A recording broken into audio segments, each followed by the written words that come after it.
नमस्कार, आवाज समाचार में आप सभी का स्वागत है। मैं हूं सीमा। खबरों की शुरुआत करते हैं और सबसे पहले नजर डाल लेते हैं हेडलाइंस पर। लद्दाख में हिंसा के बाद लागू हुआ कर्फ्यू, कर्ण सिंह और गृह मंत्रालय के बयान आए सामने। सोनम वांगचुक का अल्टीमेटम, जेल में भेजा तो और बड़ी परेशानी होगी। जेएनजी को खोखले नारों में दिलचस्पी नहीं, राहुल गांधी को सीएम फडणवीस का तंज। दिल्ली हाई कोर्ट से ताहिर हुसैन को बड़ा झटका, अंकित शर्मा हत्याकांड में जमानत खारिज। और रगासा तूफान की तबाही, एशिया के 4 देशों में हाहाकार और लाखों बेघर, जनजीवन हुआ ठप। और अब खबरें विस्तार से। लेह लद्दाख में हुई हिंसा के बाद इलाके में तनाव तो है, लेकिन स्थिति फिलहाल शांत बताई जा रही है। लेह में कर्फ्यू लागू है और अर्धसैनिक बलों की भारी तैनाती की गई है। इस झड़प में अब तक 4 लोगों की मौत और दर्जनों के घायल होने की पुष्टि हुई है।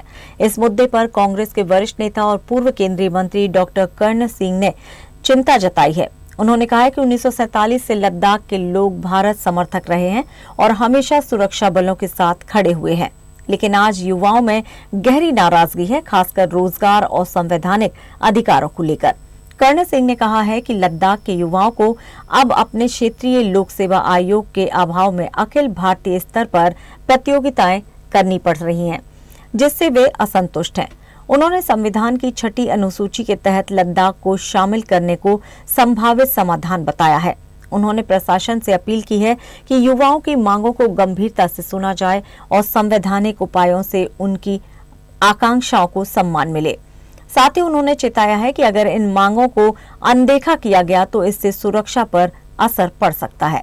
इस बीच गृह मंत्रालय ने हिंसा के लिए सामाजिक कार्यकर्ता सोनम वांगचुक को जिम्मेदार ठहराया है। मंत्रालय के अनुसार वांगचुक ने अरब स्प्रिंग और नेपाल के जन कल्याण जैसे भड़काऊ उदाहरण देकर लोगों को उकसाया। उन्होंने भूख हड़ताल खत्म करने की अपीलों को अनसुना कर अनशन को जारी रखा, जिसके बाद भीड़ ने बीजेपी कार्यालय और सरकारी भवनों पर हमला कर दिया। हालात को काबू में रखने के लिए केंद्र ने बीएनएस की धारा 163 लागू कर दी, जिसके बिना अनुमति कोई रैली या जुलूस नहीं निकाला जा सकता। सीआरपीएफ और आईटीबीटी की अतिरिक्त कंपनियों को लद्दाख भेजा गया है और लोगों से अफवाहों व पुराने वीडियो शेयर न करने की अपील की गई है। लद्दाख में हालिया हिंसा को लेकर जलवायु कार्यकर्ता सोनम वांगचुक ने केंद्र सरकार पर तीखा हमला बोला है। उन्होंने गृह मंत्रालय के उस बयान को खारिज किया जिसमें हिंसा के लिए उन्हें जिम्मेदार ठहराया गया था। वांगचुक ने कहा है कि सरकार बलि का बकरा खोज रही है, जबकि असली समस्या युवाओं की उपेक्षा और अधूरी मांगे हैं। उन्होंने चेतावनी दी है कि उन्हें यदि पीएसए के तहत 2 साल के लिए जेल भेजा गया तो वे बाहर की तुलना में जेल में सरकार के लिए ज्यादा परेशानी बन जाएंगे। उनका कहना है कि ये दबाव की राजनीति है जो शांति नहीं बल्कि उबाल लाएगी। वांगचुक ने कहा है कि लद्दाख के युवाओं में वर्षों से भरी बेरोजगारी और झूठे वादों ने गुस्सा पैदा किया है। 6 साल से राज्य के दर्जे और 6ठी अनुसूची की मांगे अनसुनी की जा रही हैं और आरक्षण का सिर्फ दिखावा किया जा रहा है। बुधवार को इसी नाराजगी के बीच लेह में प्रदर्शन हिंसक हो गया, जिसमें 4 लोगों की मौत और 80 से अधिक घायल हो गए। बीजेपी कार्यालय और हिल काउंसिल को प्रदर्शनकारियों ने निशाना बनाया, कई वाहनों को फूंक दिया। आपको बता दें कि फिलहाल हालात बेकाबू होते देख लेह जिले में कर्फ्यू लगा दिया गया है और अर्धसैनिक बलों की तैनाती भी कर दी गई है। महाराष्ट्र के मुख्यमंत्री देवेंद्र फडणवीस ने कांग्रेस सांसद राहुल गांधी की वोट चोरी के खिलाफ जेनजी युवाओं से की गई अपील पर तीखा पलटवार किया। एक मीडिया कार्यक्रम में उन्होंने कहा है कि राहुल गांधी की अपील का युवाओं पर कोई असर नहीं होने वाला, क्योंकि आज की पीढ़ी खोखले नारों और ड्रामेबाजी से प्रभावित नहीं होती। उन्होंने तंज कसते हुए कहा, जो नेपाल से प्यार करता है वो वहीं रह सकता है। फडणवीस ने दावा किया कि राहुल अब सरकार गिराने की स्थिति में नहीं है, इसलिए जेनजी को मोहरे की तरह इस्तेमाल करने की कोशिश कर रहे हैं। उन्होंने ये भी कहा कि युवा अब सोच समझकर फैसला करता है और उन्हें दिखावे की राजनीति नहीं चाहिए। फडणवीस की ये प्रतिक्रिया राहुल गांधी के उस आरोप के बाद आई है जिसमें उन्होंने कर्नाटक के आलंद विधानसभा क्षेत्र में हजारों वोटरों के नाम लिस्ट से हटाने का आरोप लगाया था। राहुल ने चुनाव आयोग की निष्पक्षता पर सवाल उठाते हुए कहा था कि जांच कर रही है कर्नाटक सीआईडी को आयोग सहयोग नहीं कर रहा है और मुख्य चुनाव आयुक्त वोट चोरों को बचा रहे हैं। इसके बाद राहुल गांधी ने युवाओं से अपील की थी कि वे लोकतंत्र और संविधान को बचाने के लिए आगे आएं और वोट चोरी के खिलाफ आवाज उठाएं। राहुल गांधी का कहना था कि देश का भविष्य जेन ज़ी के हाथों में है, लेकिन फडणवीस ने इसे पूरी तरह से खारिज कर दिया है।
भारत सरकार के रक्षा मंत्रालय ने हिंदुस्तान एरोनॉटिक्स लिमिटेड के साथ 62,370 करोड़ रुपए का ऐतिहासिक समझौता किया है।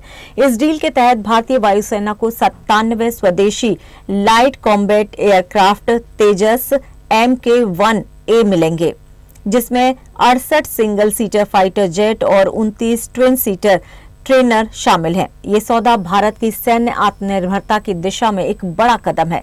इसके साथ ही साथ जरूरी उपकरण और सपोर्ट सिस्टम भी HAL द्वारा प्रदान किए जाएंगे। तेजस MK-1A को मेक इन इंडिया और आत्मनिर्भर भारत मिशन के तहत पूरी तरह स्वदेशी तकनीक से विकसित किया गया है। ये विमान AESA रडार, आत्मरक्षा प्रणाली जैसे उन्नत प्रणालियों में से लैस होगा। ये भारतीय वायुसेना के पुराने पड़ चुके MiG-21 जैसे विमानों की जगह लेगा। तेजस MK-1A न केवल तेज और भरोसेमंद है, बल्कि इसमें आधुनिक तकनीक के सभी जरूरी फीचर्स मौजूद है। ये कदम भारत को रक्षा क्षेत्र में वैश्विक मंच पर आत्मनिर्भर बनाएगा।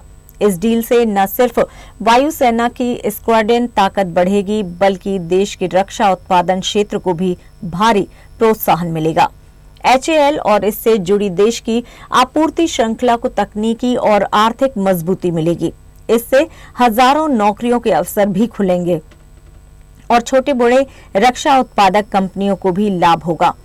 ये भारत के घरेलू रक्षा उद्योग को आत्मनिर्भरता की नई ऊंचाई तक पहुंचाएगा।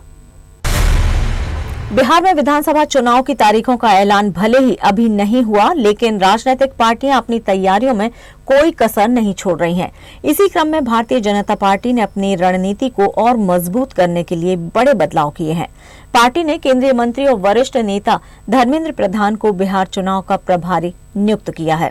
साथ ही केंद्रीय मंत्री CR पाटिल और उत्तर प्रदेश के उप मुख्यमंत्री केशव प्रसाद मौर्य को सह प्रभारी की जिम्मेदारी सौंपी गई है। विशेषज्ञों का मानना है कि इस बार बिहार के विधानसभा चुनाव बेहद रोमांचक होंगे। सूबे में मुख्य मुकाबला बीजेपी JDU के नेतृत्व वाले NDA और कांग्रेस एवं RJD की अगुवाई वाले महागठबंधन के बीच देखने को मिलेगा। ऐसे में धर्मेंद्र प्रधान और उनकी टीम की भूमिका चुनावी रणनीति और प्रचार में अहम साबित होगी। चुनावों की तारीखों का ऐलान होने से पहले ही सभी पार्टियां जनता के बीच प्रचार में जुट गई हैं। नेता बयानबाजी और घोषणाओं के जरिए अपनी पकड़ मजबूत का प्रयास कर रहे हैं। पिछले विधानसभा चुनाव में मुख्यमंत्री नीतीश कुमार ने NDA के साथ मिलकर जीत हासिल की थी।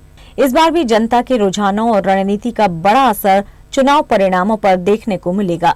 इसी बीच बीजेपी ने पश्चिम बंगाल विधानसभा चुनाव की तैयारियों को भी तेज कर दिया है।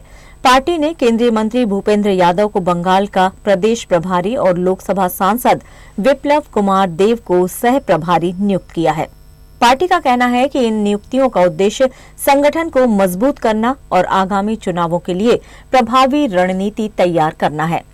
बिहार और बंगाल दोनों ही राज्यों में राजनीतिक गतिविधियों का स्तर बढ़ चुका है। और आने वाले महीनों में ये चुनावी माहौल और ज्यादा गर्मा सकता है। जनता की नजरें अब चुनावी रणनीति और नेताओं की सक्रियता पर टिकी हुई है। बहराइच से इस वक्त की सबसे बड़ी खबर। उत्तर प्रदेश के बहराइच जिले में एक अवैध मदरसे पर प्रशासन ने ऐसा छापा मारा कि हड़कंप मच गया। उप जिलाधिकारी अश्विन पांडे की अगुवाई में टीम जब मदरसे में दाखिल हुई तो सामने आया हैरान कर देने वाला मंजर। अंदर छुपी थी 40 नाबालिग छात्राएं। सूत्रों के मुताबिक छापे की भनक लगते ही मदरसा संचालक खलील अहमद ने अधिकारियों को रोकने की पूरी कोशिश की, लेकिन प्रशासन की सख्ती के आगे सारी चालें नाकाम रहीं। तलाशी में कई छात्राएं शौचालय में भी बंद मिली। अधिकारियों का आरोप है कि लड़कियों को छुपाने की कोशिश की गई थी। मौके पर पुलिस टीम भी पहुंची और जांच शुरू कर दी गई। अब मदरसे के पंजीकरण, वित्तीय स्रोत और बच्चियों के अभिभावकों की जानकारी खंगाली जा रही है। प्रशासन का साफ संदेश, बालिकाओं की सुरक्षा से कोई समझौता नहीं किया जाएगा। दोषियों पर होगी कड़ी कार्रवाई। बहराइच का ये मामला पूरे इलाके में सनसनी फैलाए हुए है। सवाल उठ रहे हैं कि आखिर नाबालिग बच्चियां इस तरह से टॉयलेट में क्यों छिपाई गई। खबरों में यहां लेंगे एक छोटा सा ब्रेक। आप बने रहिए आवाज समाचार के साथ।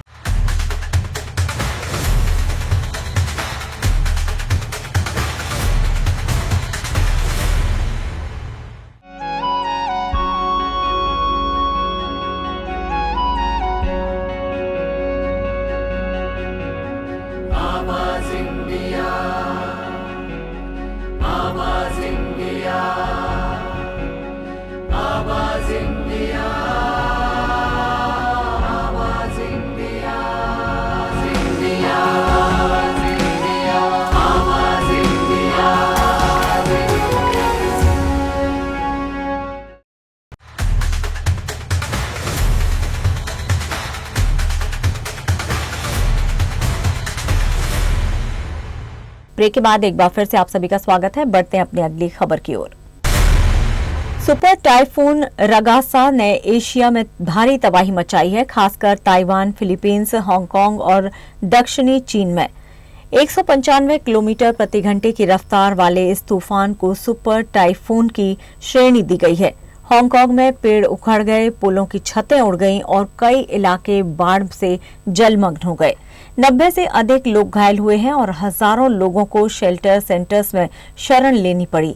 स्कूल, दुकानें और उड़ानें बंद कर दी गई हैं। तूफान के कमजोर पड़ने पर कुछ लोग सड़कों पर नजर आए। दक्षिणी चीन के गुआंगडोंग प्रांत में रगासा ने यांगजियांग के हेलिंग द्वीप पर लैंडफॉल किया।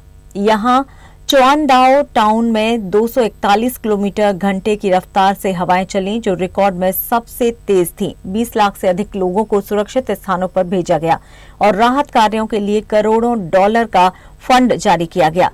मकाओ की सड़कों पर मलबा तैरता नजर आया और कई जगह बिजली काटनी पड़ी।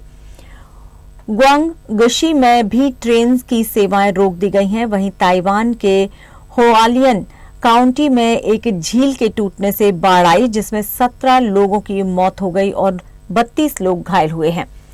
पुल टूट गए, सड़कें बह गईं और हजारों लोग सुरक्षित स्थानों पर शरण लेने को मजबूर हुए। फिलीपींस में 10 लोगों की मौत हुई है, जिनमें कई मछुआरे शामिल थे। लगभग 7 लाख लोग प्रभावित हुए हैं और 25,000 से अधिक लोग राहत शिविरों में पहुंच गए। मौसम विभाग के अनुसार रगासा अब पश्चिम की ओर बढ़ रहा है। हालांकि ताकत घट रही है, पर खतरा अभी टला नहीं है।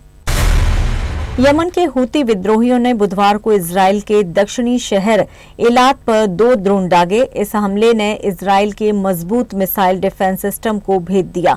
22 लोग घायल हुए, जिनमें 2 की हालत गंभीर बनी हुई है। इजरायली रक्षा मंत्री ने चेतावनी दी है कि जो कोई भी इजराइल को नुकसान पहुंचाएगा, उसे 7 गुना नुकसान झेलना पड़ेगा। गाजा में इजराइल की जवाबी कार्रवाई में 41 फिलिस्तीनी मारे गए, जिनमें महिलाएं और बच्चे भी शामिल हैं। अल अहलीम और अल अब्दा अस्पतालों से मिली जानकारी के अनुसार विस्थापित लोगों के टेंट और रिफ्यूजी कैंप पर हमले में भारी जनहानि हुई है। इजरायली सेना का कहना है कि उनका लक्ष्य हमास के लड़ाके थे और नागरिकों को नुकसान नहीं पहुंचाने की कोशिश की गई। संयुक्त राष्ट्र महासभा में गाजा का मुद्दा प्रमुख रहा। अमेरिका ने नई ट्रंप 21 सूत्री शांति योजना की उम्मीद जताई है, जिसमें इजरायल और पड़ोसी देशों की सुरक्षा चिंताओं को ध्यान में रखा जाएगा। याद रहे, गाजा में युद्ध 7 अक्टूबर 2023 से जारी है। हमास के हमले के बाद इजरायल की जवाबी कार्रवाई में लाखों लोग विस्थापित हुए हैं और हजारों मारे गए हैं। इस माह की शुरुआत में गाजा सिटी में बड़े सैन्य अभियान ने स्थिति और कठिन कर दी है। करीब 3 लाख लोग सुरक्षित जगहों की तलाश में भाग चुके हैं, जबकि 7 लाख लोग अब भी संकट में हैं। यमन के हूतियों का ये नया हमला और गाजा में जारी संघर्ष पूरे क्षेत्र में तनाव को और बढ़ा रहा है। बांग्लादेश के अंतरिम सरकार के सलाहकार मोहम्मद यूनुस ने कहा है कि फिलहाल भारत के साथ उनके संबंध तनावपूर्ण हैं। उनका आरोप है कि भारत को बांग्लादेश में हालिया छात्र आंदोलनों से नाराजगी है। यूनुस ने बताया है कि सोशल मीडिया और अन्य प्लेटफॉर्म के जरिए भारत लगातार फर्जी खबरें फैला रहा है। उन्होंने कहा कि इस आंदोलन को तालिबान बताकर पेश किया जा रहा है और उनके ऊपर भी बिना वजह प्रचार किया जा रहा है। इसलिए उन्होंने खुद सामने आकर अपनी पहचान दिखाना जरूरी समझा। यूनुस का कहना है कि ये तनाव केवल छात्रों के आंदोलनों और मीडिया प्रचार की वजह से उत्पन्न हुआ है। यूनुस की ये टिप्पणी न्यूयॉर्क में संयुक्त राष्ट्र के सत्र के दौरान आई है। भारत बांग्लादेश संबंधों में ये विवाद नए सिरे से सवाल खड़े कर रहा है। आने वाले समय में दोनों देशों की कूटनीतिक बातचीत पर नजर रहेगी। उत्तर पश्चिमी श्रीलंका से दुखद खबर आ रही है। एक केबल संचालित रेलगाड़ी पलटने से 7 बौद्ध भिक्षुओं की मौत हो गई है, जिनमें एक भारतीय भी शामिल है। हादसा बुधवार रात को नाओरायाना अरण्य सेना सनाया में हुआ, जो कोलंबो से करीब 125 किलोमीटर दूर निकावेरेटिया में स्थित एक प्रसिद्ध मठ है। ये मठ अपने ध्यान शिविरों के लिए दुनिया भर में जाना जाता है और यहाँ साधक लगातार ध्यान साधना के लिए आते रहते हैं। पुलिस ने बताया कि मृतकों में एक भारतीय, एक रूसी और एक रोमानियाई नागरिक है। इसके अलावा 6 लोग घायल हुए हैं, जिनमें से 4 की हालत गंभीर बनी हुई है। जानकारी के अनुसार हादसे का कारण ट्रेन को नियंत्रित करने वाली केबल का टूटना था। केबल टूटते ही रेलगाड़ी तेजी से नीचे लुढ़क गई और पटरी से उतरकर एक पेड़ से जा टकराई। केबल ऑपरेटेड ट्रेन, जिसे पहाड़ी इलाकों और ढलानों पर विशेष रूप से इस्तेमाल किया जाता है, स्टील की मजबूत केबल और मोटराइज्ड पुली सिस्टम से संचालित होती है। विशेषज्ञों का कहना है कि इस तरह की तकनीक यात्रियों को रोमांचक अनुभव देती है, लेकिन सुरक्षा मानकों की अनदेखी बड़ी दुर्घटनाओं का कारण भी बन सकती है। श्रीलंका में इस हादसे ने एक बार फिर से सुरक्षा मानकों और तकनीकी निगरानी की अहमियत को उजागर कर दिया है। आज शेयर बाजार में अचानक बड़ी गिरावट दर्ज की गई। सेंसेक्स 555 अंक टूटकर बंद हुआ और निवेशकों के हाथों से मिनटों में करीब 4 लाख करोड़ रुपए निकल गए। बीएसई के टॉप 30 शेयरों में 26 लाल निशान पर बंद हुए, जिनमें टाटा, टेरेंट, पावर ग्रिड और टाटा मोटर्स सबसे ज्यादा प्रभावित रहे। आईटी सेक्टर आज सबसे ज्यादा दबाव में रहा। टीसीएस का शेयर 2.55% गिरकर 2,958 रुपए पर पहुंच गया, जो पिछले 3 साल का निचला स्तर है। इंफोसिस, विप्रो समेत अन्य आईटी शेयरों में भी भारी गिरावट देखने को मिली है। रुपया भी कमजोरी के साथ 88.31 पर बंद हुआ। वहीं ग्लोबल मार्केट में ब्रेंट क्रूड की कीमत 0.66% बढ़कर $67.12 प्रति बैरल पहुंच गई है, जिससे महंगाई और आयात बिल पर असर पड़ सकता है। विदेशी बाजारों से भी राहत नहीं मिली। हैंगसेंग लगभग 1% गिरा।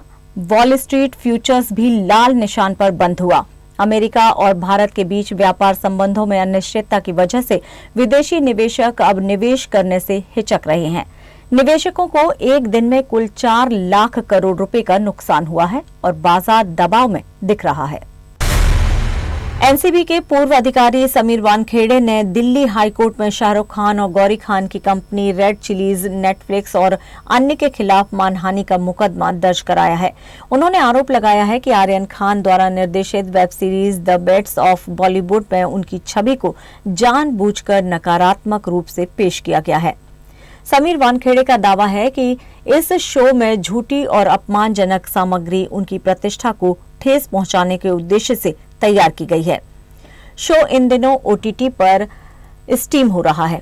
उन्होंने इसकी स्ट्रीमिंग पर तुरंत रोक लगाने की भी मांग की है। समीर वानखेड़े की याचिका में कहा गया है कि ये सीरीज न केवल व्यक्तिगत मानहानि करती है बल्कि नशीली दवाओं के खिलाफ काम कर रही प्रवर्तन निदेशालय यानी कि प्रवर्तन एजेंसियों की छवि को भी गलत रूप में प्रस्तुत करती है। उन्होंने कोर्ट से स्थायी और हर्जाने के रूप में राहत मांगी है। उनका दावा है कि ये सीरीज न्यायालयों में लंबित मामलों को प्रभावित करने की मंशा से बनाई गई है। उन्होंने आरोप लगाया है कि शो में एक तरफा तरीके से उन्हें बदनाम करने की कोशिश की गई है। वानखेड़े ने एक विशेष सीन का भी हवाला दिया है जिसमें सत्यमेव जयते का पाठ करने के बाद एक कैरेक्टर अश्लील इशारा करता है। उन्होंने इसे राष्ट्रीय सम्मान अपमान निवारण अधिनियम 1971 का उल्लंघन बताया है। याचिका में कहा गया है कि शो की अश्लील और आपत्तिजनक सामग्री राष्ट्रीय भावनाओं को ठेस पहुंचाती है। समीर वानखेड़े ने कोर्ट से 2 करोड़ रुपए का हर्जाना मांगा है जिसे वे टाटा मेमोरियल कैंसर अस्पताल को दान करना चाहते हैं। उन्होंने यह हर्जाना जनता की भलाई के लिए मांगा है जिससे उनकी मंशा को भी दर्शाया गया है। कोर्ट में इस याचिका पर जल्द ही सुनवाई हो सकती है। अभिनेता पवन कल्याण की फिल्म दे कॉल हिम ओजी गुरुवार 25 सितंबर को सिनेमा घरों में रिलीज हुई, लेकिन इसके साथ ही कर्नाटक में बवाल भी खड़ा हो गया है। फिल्म की स्क्रीनिंग के दौरान एक फैन द्वारा तलवार लहराने का वीडियो सामने आया है। वहीं एक अन्य वायरल वीडियो में फैन सिनेमा घर के बाहर डीजे पर तेज आवाज में जश्न मनाते नजर आए, जिससे कुछ प्रदर्शनकारियों से उनकी झड़प हो गई। स्थिति बिगड़ने पर पुलिस को हस्तक्षेप करना पड़ा। बेंगलुरु पुलिस ने डीजे और कार्यक्रम आयोजकों को हिरासत में ले लिया। पुलिस द्वारा डीजे को जबरदस्ती वैन में बिठाने का दृश्य भी वायरल हो रहा है। हंगामे का एक और वीडियो सोशल मीडिया पर वायरल है जिसमें देखा जा सकता है कि कुछ फैंस सिनेमा घरों के बाहर तलवार लेकर घुस गए और जोश में आकर पर्दा ही फाड़ दिया। फिल्म के प्रति फैंस का ये अति उत्साह अब कानून व्यवस्था के लिए चुनौती बनता दिख रहा है। भारी भीड़ और ऐसे जश्न के कारण कई सिनेमा घरों में पुलिस तैनात करनी पड़ी। हालांकि पवन कल्याण के फैंस इस जश्न को अपने स्टार के लिए प्यार बता रहे हैं, लेकिन प्रशासन ने इसे गंभीर सुरक्षा चूक माना है। पुलिस पूरे मामले की जांच कर रही है और दोषियों पर कार्रवाई की बात कही जा रही है। और फिलहाल आवाज समाचार में इतना ही, लेकिन आप देखते रहिए आवाज इंडिया। नमस्कार।